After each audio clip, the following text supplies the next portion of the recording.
Je crois que c'est une très bonne séance de travail ce matin, hein. Il s'agissait pour nous donc de présenter l'exercice 2023, les travaux que nous avons effectués, que la SAFER a effectués pour le compte du développement agricole. Je pense que l'ensemble des personnes présentes, invitées et actionnaires, ils ont constaté que la SAFER donc continue à œuvrer malgré des difficultés de certaines agitations autour de son activité, à œuvrer pour l'intérêt général et que pour l'intérêt général.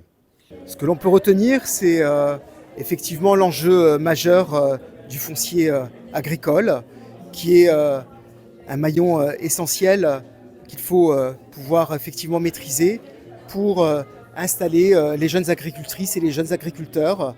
Il y a un enjeu de renouvellement des générations.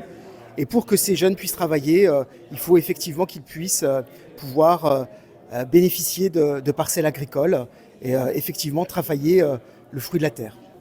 Ben, c'est une assemblée générale qui devait se tenir, hein, parce que chaque année, la SAFER doit tenir son assemblée. C'est vrai que c'était prévu il y a quelques mois, mais empêché par des mouvements au niveau social.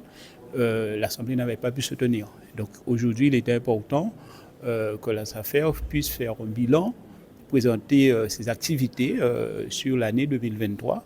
Et donc nous avons vu comment c'est une activité importante et quelle était l'importance de la SAFER à travers la présentation qui a été faite. On a les mêmes problèmes, on a les mêmes difficultés, oui. On est sur deux départements différents, mais on a les mêmes spécificités.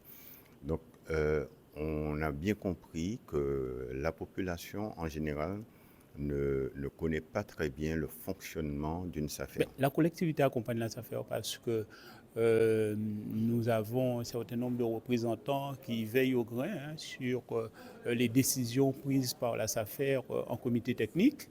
Et lorsque cela est nécessaire aussi, nous confions des missions à la SAFER pour nous accompagner et pour nous permettre de prendre les bonnes décisions à travers leur expertise.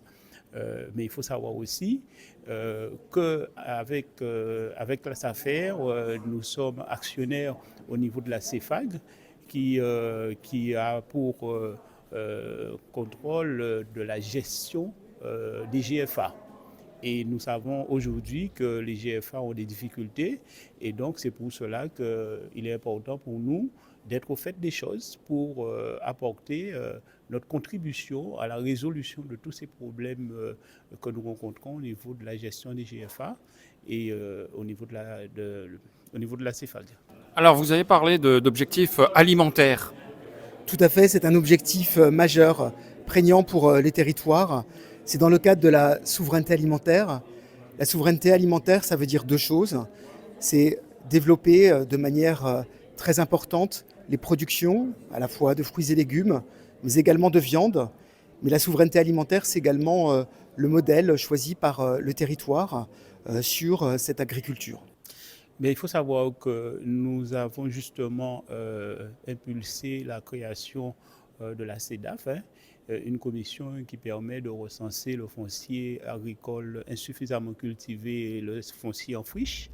Et nous avons confié une mission à la SAFER, c'est de recenser tout ce foncier-là et l'opération et la ville pilote, c'est bien sûr la ville de Petit-Canal. J'ai voulu donner l'exemple aux autres élus parce que ce n'est pas évident d'aller mettre en demeure les propriétaires fonciers, de mettre en culture leur foncier ou de mettre en bail le foncier qui est de leur propriété. Et donc nous avons voulu lancer le projet au niveau du territoire de Petit-Canal, mais c'est une opération qui va être étendue sur l'ensemble de la Guadeloupe. Et donc, nous nous appuyons sur l'expertise de la SAFER pour nous accompagner dans de telles démarches. Et bien sûr, en ce qui concerne le foncier du conseil départemental, régulièrement, la commission que je préside, nous faisons aussi des auditions, nous analysons les différentes demandes des porteurs de projets. Et là aussi, nous installons des jeunes, des moins jeunes, nous faisons des agrandissements d'exploitation, etc., etc.